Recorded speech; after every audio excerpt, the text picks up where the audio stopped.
Sure. Hi, I'm Love Anderson. I'll just introduce myself as I go. I wasn't entirely. I think the introduction here was really vague, but basically, it sounds like you all just wanted to hear about how what I do and how I support BIPOC families. And the way that I do this is by looking specifically at social and community barriers to a breastfeeding family-friendly community. And let me see, there we go.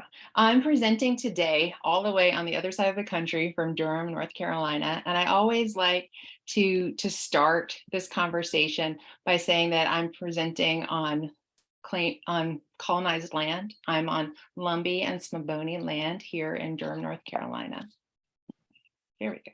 My disclosures, I have no financial disclosures, but I believe that our lived experience impacts us more than any amount of money. And I really like to start here because my background is actually in physics and math and systems analytics. Most people with my degree ended up working on Wall Street, but I myself ended up in this field of health equity. And after I had my son, who ultimately we found to have profound sensory neural hearing loss, and I became involved in advocating with a parent organization for kids with hearing loss. And I also started volunteering with an organization called the Lactation League that talks about peer-to-peer breastfeeding support. That was kind of my journey into this world. And as I had number two, who got diagnosed with autism, and I'm sitting in this space, I found myself wanting to change the face of lactation in my community. When I went to the Lactation League meetings, especially my oldest is 11 now, when I sat down in that room, it was a room full of white women. And I hadn't spent a lot of time looking at breasts at that time in my life. And I looked around and I noticed that every nipple in the room was pink. And my mom's nipples are pink or brown. My grandmother's nipples are brown. Every nipple that I've ever seen is brown. And by the way, I should say that my ethnicity is I'm Black and Cherokee. And we also have a lot of Scots Irish in my family. But that the Cherokee, my mom, would look white if you saw her. She has brown hair, but my grandmother has black hair, and the Cherokee blood runs strong on the female side of my family, and everyone had brown nipples. And I just remember thinking, none of these breasts look like mine. How am I going to do this? How am I going to figure this out? And then that combated with the fact that I did have a little one born with health issues. It's sensory neural. That means the entire left side of his body wasn't really working the way it was supposed to be working. And particularly, we knew that he failed his infant hearing test. And I knew that his ear wasn't working, but we didn't know why. And I just remember this doctor walking into the room, and he had the clipboard like in front of his face, and he wasn't looking up. And I tell you, I could feel that he was talking to me like I was a poor Black single mom. And he looks up and he sees my brown hair and my green eyes and my white husband. And all of a sudden, his entire posture changed. And over again, as we went through healthcare with my son, we are often, my oldest son, who also has darker skin and brown hair, we were often called Mexican, which being that there is no Mexicana descent in my family, that's the surefire signal that that's racism. And it really made me want to change the system. So I heard about this program out of the Carolina Global Breastfeeding Institute called the Breastfeeding Family Friendly Communities Initiative. And it's a 10-step program to change the way that we interact with breastfeeding and healthcare and all of these systems to provide policy, systems, and environmental change to how we support lactating families in our community. And we all know about the 10 steps from the World Health Organization. But if you look at the 10 steps, the last one is discharge. And discharge is a big, big, big deal and really impacts our family's ability to successfully lactate.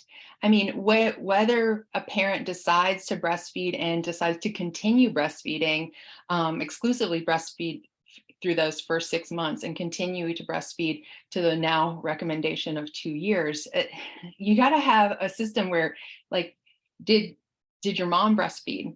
Do your friends breastfeed, lactate, chest feed, body feed, whatever word you want to use in your culture?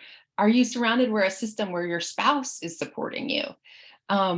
You know, that those are the questions we have to ask, and we all play a role in this being successful. And particularly as I'm talking to budding IBCLCs, I really want to emphasize how much we all play a role from all of the spectrums of lactation support, from our peer-to-peer support providers, our community health workers, our childcare providers have tremendous impact on what successful breastfeeding looks like.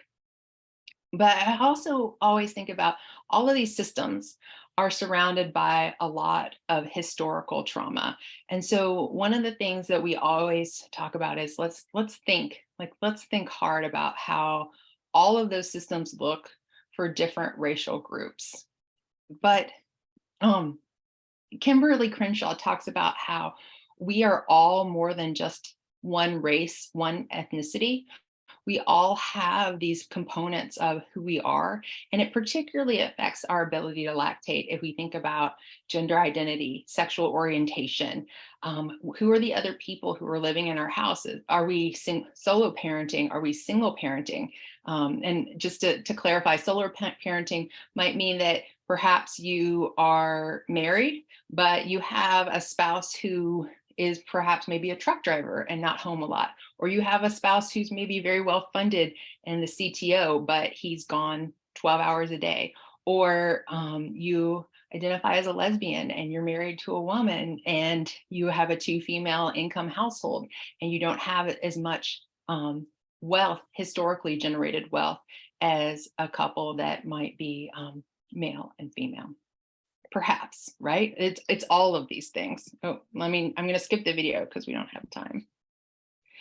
So Kimberly talks about this intersectionality, and what we want to achieve when we're supporting a family individually or supporting a system is we want to sit right at those crossroads of all those identities of who this parent who's coming into us and working with us.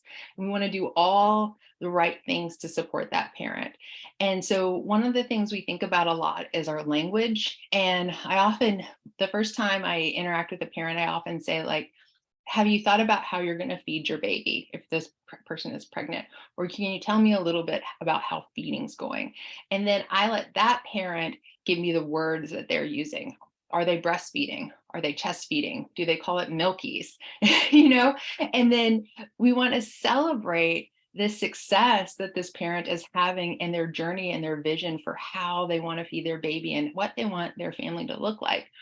But with this knowledge inside of me, and the deeper you all get into this field, the more you will realize that human milk is absolutely transformative and the foundation for lifelong health equity. I mean, I think all the time about what it would look like if every single infant in our culture had their very first need met, and how that would impact the lifelong health of that infant and our community and our culture if the family had their needs met all the way through. And then this is where I talked about just thinking about more than race. Think about the age. Are we working with a family that's maybe a teenager? Or on the other hand, the impacts of being 42 and having lived an adult life and having never had an infant in your household to age 42, it can be really transformative and isolating to not kind of be in those middle age ranges, and thinking about all of those things: economic status, social orientation, religion, language, social groups. All of these things play a role. And the reason that I am so passionate about this is I like to show up this picture of my family because I was born in 1980, having multiracial parents. I know you guys are on the West Coast and you're a little farther ahead on the social spectrum than we were in Nashville, Tennessee, where I was born, but this was unheard of where I grew up. And my family spent a lot of time in the LGBTQ plus community because it was a place that was safe and welcoming, even for a multiracial couple and these multiracial children growing up. And then when we think about like lactation, I just want to remind you again that like all of these pieces are coming together. You see pictures of my dad and they're aged and and older, because my dad died when I was 22, when my brother hadn't even finished high school yet. As well as I had an older brother. My dad got the next door neighbor girl pregnant and then got drafted for Vietnam in the south side of Chicago, and he passed away.